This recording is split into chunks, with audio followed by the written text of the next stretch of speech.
Well, we have Brad De Wall. Did I pronounce that right?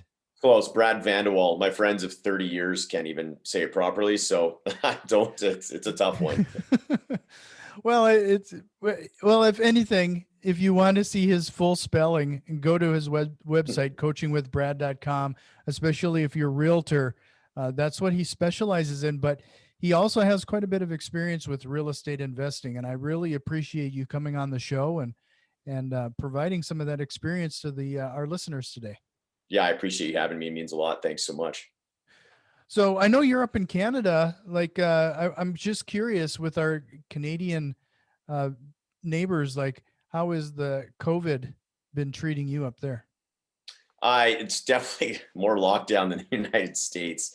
I find you guys are a little bit of a free for all times, but we've had to be locked down. That being said, last year was the best year in 11 years I've ever had in real estate. So I think you just got to learn to adapt. I do a lot of stuff more virtually, like first time home buyers seminars via Zoom now, where I actually do projects like investment projects that we do 5-year rental guarantees.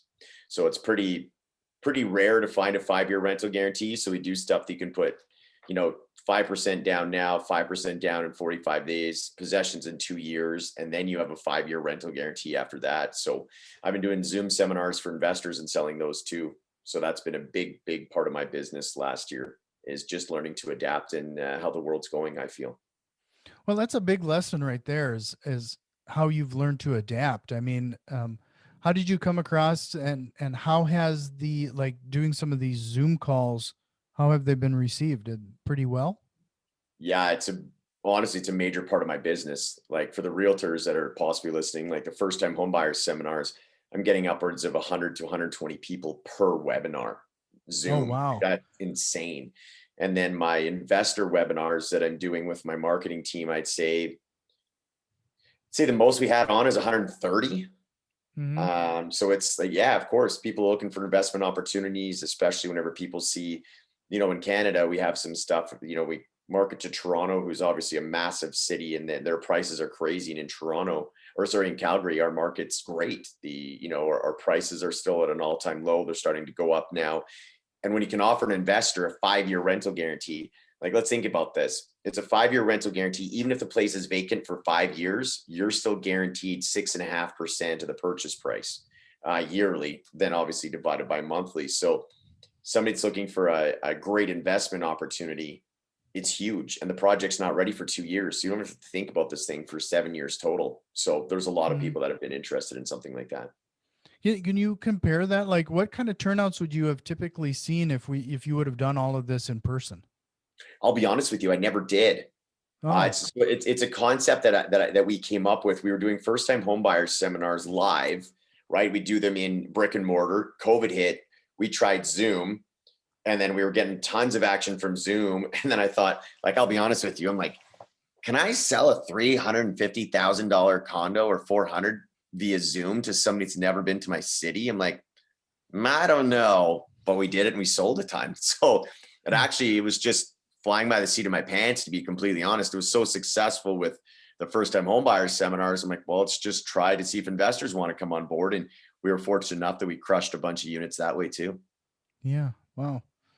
So can you talk now? You've really piqued my interest here on this Sure. whole the way this Zoom thing works. I know. So because I think a lot of people are struggling with what you've just solved here to a certain extent. So when you are selling properties to these audiences, how do you present these properties via Zoom? Are they photos, videos? Are you actually at the places like? I know. So like, I'm pretty comfortable on Zoom. I've done a ton of these in these webinars. So if somebody's looking to do it, obviously make sure you practice. But, we have a whole pitch deck, a slide deck. We show the numbers, we show the units. There are videos of the renderings that look basically like it's real, and just talk about the project and the investment opportunity and how, we had a limited amount of units for a 5-year rental guarantee. We had, probably 3 or 4 different projects, just depended what people's threshold was. And yeah, it's a concept that, like, honestly, your numbers aren't super great. I'm not going to sit here and say that there's 100 people on and 10 bought. That's normally not the case. It's probably still the 1 or 2% being Mhm. realistic. But that being said, it's an hour and a half Zoom. If you're getting paid as a realtor 4 to 6% commission and you're double ending it, it can be very, very lucrative, and it's a way. But then what we've had so many that now we have a following. So now we have like 3 or 4,000 people that are in our database because we've been doing it for a year. That when we Mhm. launch a project, it's like, here's our next project. People are like, hey, call me. I'm ready now, and people are doing it at different times. So you just got to get creative. You got to get creative in your market with how to do different things. So when you kicked this off, like, how did you promote it? Mostly social or All Facebook. all Yeah, and I'm Facebook? not a tech person, so I have a marketing team that did it for me. They went and launched, and it's being strategic in how you're launching it, because Toronto's market is double to triple what we are here, and a lot Mhm. of investors can't afford to invest in Toronto. So, but they want investment properties. So we got with a couple developers and said, "Hey, our costs are less than half. They're not ready for 2 years, plus the 5 year rental guarantee." And people from Toronto were like, "Oh my gosh, this is nothing," and everything cash flows. So it's finding an audience that would be interested, I think, is a big part of the marketing strategy for it. Is, if you live in Orlando and you have some really great places, and let's say that, and I'm making this up for the record, let's say that 30% of your clients are coming from New York because people are fleeing New York. What you want to do is market there. Don't necessarily market in your own backyard. Market where it Oh, seems sure. inexpensive, and like have that strategy and that mentality. Is don't necessarily go in your backyard. Is where are people coming from? Find that demographic and go market there. So you're the go-to expert for the people in your city. Mhm.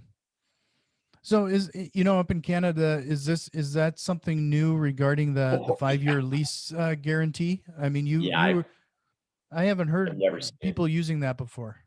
I've never seen it. We kind of created it. My business partner Mark was the concept behind this idea that we had, and launched it about a year and a half ago. We actually sold 187 units to investors in Ontario in 2 weeks. So Oh, nobody wow. even in my own city. So they came in. Then everybody's like, hit the papers. Everybody's like, oh, it's a fluke. And then he did it again for 87 units just this October. So it's not a fluke. You just got to know the right people and provide the right recipe, as we call it. It has to be a certain way for people to get on board, but it's definitely Right. possible. Sure. Huh. So during your let's talk about your real estate investor meetups Sure. via Zoom. What kind of content do you typically cover? Most of the time, it's project based. So if I have, it just depends. It's going to be different project by different project. Sometimes we go back. Like at first, we had a 3 year rental guarantee, sold out a bunch. Then we had a 5 year rental guarantee to push us to the finish line to sell out some of the rest. So I talk about Calgary. Why invest in Calgary? Calgary is one of the top cities in North America. It's got top rated, one of the top in the world. We've been a little bit suppressed. I think truthfully, we're the only market in North America that's been going down for 6 or 7 years. Since 2014, we've been tanking. And then now we're kind of at the bottom, and now there's bidding wars. Like just the last couple months, people are starting bidding wars. We're having 8, 10, 11 offers. Like we've heard for years to our American friends and to the people out east. Now we're starting to get a taste of it too, as well. So I just talk about how, we're at the bottom, invest in now. Do you want to invest here, or do you want to invest here? Because at one point, Toronto and I and Calgary were neck and neck for pricing. And then, one went up and the other one went down. So, Right. we're on the mend. So just basically about the demographics of my city. Sure. No, this is interesting how you've adapted to this, and I unfortunately I don't think there's been a lot of people who have adapted to this online world, and I'm actually pretty impressed with the numbers you're pulling for some of these Zoom sessions. Yeah, it's all in the 99.99% of people though would try and fail. Just being honest, I would fail myself if I didn't have the marketing person that I have. I don't know how to set up Facebook. I don't know how any do that. Then there's like text notifications that have to go out strategically. There's emails that have to go out strategically. There's call to actions that have to go out strategically to up your attendance rates. Plus, then once they're there, you have to engage and make sure that they stay there. So there's a Mhm. strategy behind that too. Is engaging with your audience at the beginning, asking them where they're from so they feel like they're a part of it. Then you keep going down and then you kind of stop. It's like, hey guys, what do you think of this? And they get back engaged again. So there's actually a method behind the madness, because I've done, 40 or 50 of them between the first time homebuyers seminars and the investment ones, that we really have it down to an art form. So for anybody that's starting, it can be challenging if you don't, because you might get 4 or 5 people and they're like, this is a waste. It's not the waste. You just didn't have the right tools to make it successful. Mhm. And there's always some value in doing the pitch anyway, because the more you do it, the more you're going to get good at it. So Absolutely. Even if there's 4 people on, we haven't had I think the least we had for a first time home buyer was 8, and we still went through it because you just go with the motions. It's like, it's like training a muscle. You just keep going and just get better and better and better at it and more comfortable. is there anything that you do to incentivize them to show up other than the reminders? No, it's your call to action. Like our first time home buyers one, it's like, you're going to make $50,000 worth of mistakes if you buy. And people are like, holy crap. Like, I don't want to make $50,000. So that's enough to engage people and come in. And we talk about how they could do that. And then the other one is finding our lowest price unit that we have and marketing it to, different areas of the country where it's like, get a unit for $199. And they're like, I can't even get a tree for it for $199 in my city. So Right. that call to action, because you have 3 or 4 units at that price point, draws a lot of people in. Most of those get scooped up pretty quick, but some people will want other stuff as you show your presentation. So it's really your call to action that is a big part of what will make you successful. I really like the concept of you're going to make $50,000 in mistakes. Yeah. I mean, that gets people's attention. That's a great line. For sure. And even if you were, if you are an investor looking for investors, it's pretty incredible. Like, just thinking right now off the top of my head, because you're like, well, my mind's always racing once you get to know me. It's like, well, what else could we do? It's like, well, I just bought a 24 unit project. We're in the middle of an offer for one in Saskatoon, and we'll need investors. So, you can even do that. You could, if you're an investor, you could use it via Zoom, do social media, be like, are you tired of getting 3 to 5% market volatility? Like hit the pain points of people. It's like, yeah, I'm tired of the markets. They're up, they're down. As soon as, Trump tweets or Elon Musk tweets, it skyrockets, it goes down. So a lot of people looking for something more secure. So you can even find a building if you're looking for investors. If you have a pretty guaranteed return, post it. Say guaranteed returns for as little as a $10,000 investment or what you want to do. I have never seen anybody do that. But for people that are on here that are looking to raise capital, there's nothing saying you can't have a small ad budget on Facebook. Go to the places that have really good equity. Like Cali has amazing equity. You know what I mean? Find these people that have great equity that want to invest in other properties and make it completely hands off. So I don't know if there's an opportunity. I guarantee you there for that too. I just never seen it. I just thought of that right now, to be honest. Do you have some like pretty regular digital events now? Like where could somebody find that if they wanted to join one of them to see what you're up to?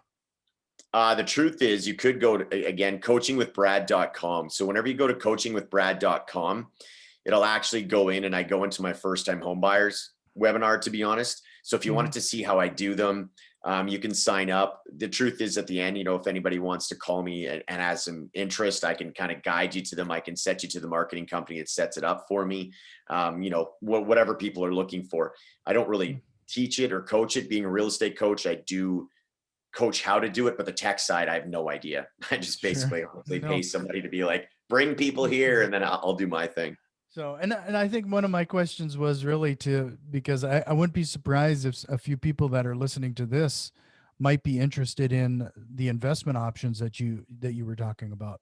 They might want to peek in on. Yeah, we have some pretty crazy investment opportunities. So, there's some stuff that you can get right now where, especially with the dollar, like your guys' dollar is still great, right? So everything in Canada is 30% off right now. So if you're buying something at 500, it's 30% off of that, right?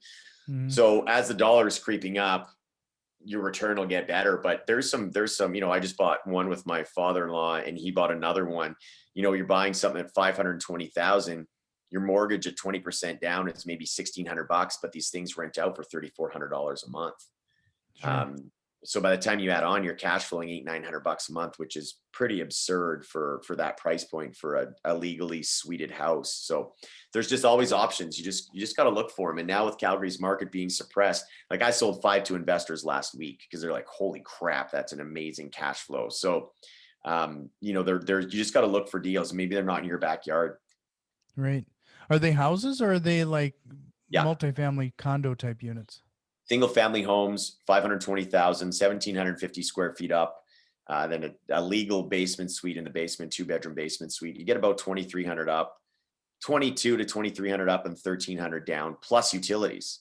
Hmm. And it's in one of the top communities in North America in Calgary called Mahogany. It's like a massive lake community. It's one of the best places to live in Calgary. And I didn't even know it existed, being a realtor, even until 2 weeks ago. Then I told my father-in-law, I'm like, you got to get one. And full disclosure, I have a bunch of rental. I can't get any more unless it's commercial. I can't get any more residential mortgages because the bank's given me one of those because I just have too many. So I'm unfortunately Right. not in a situation where I can buy some. Otherwise, I probably would have bought 3 or 4, to be honest. Sure.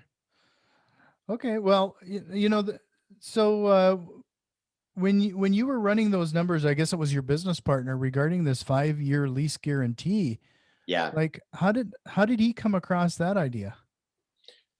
The honest truth, love him or hate him, it was Grant Cardone. So we got his training a while ago, and our economy was really bad. Like this was like a year and a half ago, and we had sold a few units, and then the developer came to us and said, "We're going to shut this whole building down because nothing was selling," and that's the whole way it was in the whole city for a long time. And then Grant Cardone said something. He said, "Create your own economy," and that's something that really stuck with us. Where all of a sudden we're like, "Okay, create your own economy. Okay, if Albertans don't want to go here, who might?" And then we thought, well, Toronto people have a ton of money because their properties have doubled, so they have insane equity. Now they can't reinvest. So we flew to Toronto, came up with the concept, and we asked the developer, "Would you take this risk and do a 3-year?" That one was a 3-year rental guarantee, and we crunched the numbers, and it all made sense. And we brought the whole building over and sold it all. So it was actually probably one of the, for sure, Mark and I was his business partner on the side. He was the one that was really bringing it forward. It was him and I was on the sidelines. Probably one of my most proud moments, and he'd say the same, that we have in our career, is being able to make the headlines. And we're the only building that's sold out. There's still buildings that haven't sold out in Calgary in years, and we did it in 2 weeks. So it was pretty cool. So how do you do that? Like in the sale price, do you set aside, like put money in escrow and then make the rent payments during that period of time? Is that how it works? So what it ends up being this way is that rent is guaranteed. So for some reason, the way that it was set up is the developer gets a property management company. They factor in, how many the vacancies. So they had to do all those numbers. We just had to sell it. They came back and said, sell this building. So they factored in about 6 or 6.5% of the purchase price that was guaranteed. So then everything cash flowed. Basically, you just get a check from the developer every month, and it happens. So then the developer takes the rents from all the buildings. They have it out. If it's money in, money out, I don't know how exactly. Maybe they put a 500K buffer in there in case there's some, vacancies and all that stuff. But the way it's done is you're paid directly from the developer, so it's guaranteed. Okay. That's a really interesting concept. Like I said, I hadn't heard that but before, and you definitely have created your own economy. I mean, it's well. I just want to point everybody to your site again. I think you're going to find that some people are going to jump on a couple of your calls or two, just to see what you're up to, because I think that there is a lot of innovation that you got going on regarding what you're doing and reaching some of the people that you need to. Coachingwithbrad.com. Before we sign off, is there a question you wish I would have asked you here today? That's a great question. How old do I look? No, I'm kidding. No, I don't. Younger than me. Let's put it that way. No, I'm kidding. No, it's a great opportunity. And remember, guys, people that are on the fence for investing, I'll leave you with this. I remember my very first investment that I made whenever I was 21 years old. I bought my own house, and that was a big one. Then I bought a second one at 23, but I never really had. It was a vacation home. I never really had anything. And I remember I bought my first rental property, and I came in and I was super proud of it. I renovated it, and they destroyed it. And it was after about a couple weeks. And I'm like, I'm a realtor and I'm preaching this. I'm like, this stuff's BS. Real estate. I'm like, I'm just going to sell it and never do investment. And then a friend of mine said, just get a property manager. And ever since then, now I have about 23 or 24 different places. So just remember, take the plunge. The best time to buy real estate is yesterday. It can make a financial difference. Like if I have 24 places now, when I retire, it doesn't matter. I could be flat broke as long as I don't ever sell these places. It's huge. So just make the first move. Indecision is the worst decision. So just make sure that you hop on the train and try it once. But I'm telling you, once you do it once, even if you have a bad experience, it's how you deal with it. You'll want to keep doing it over and over again. Yeah. Wow. I'm going to steal that line. Indecision is the worst decision. Take it. I stole it from somebody. I don't remember who, but I stole it too. R&D, rip off and duplicate. There you go. Well, thank you, Brad. This was a great conversation, and I hope we can chat again sometime. Anytime.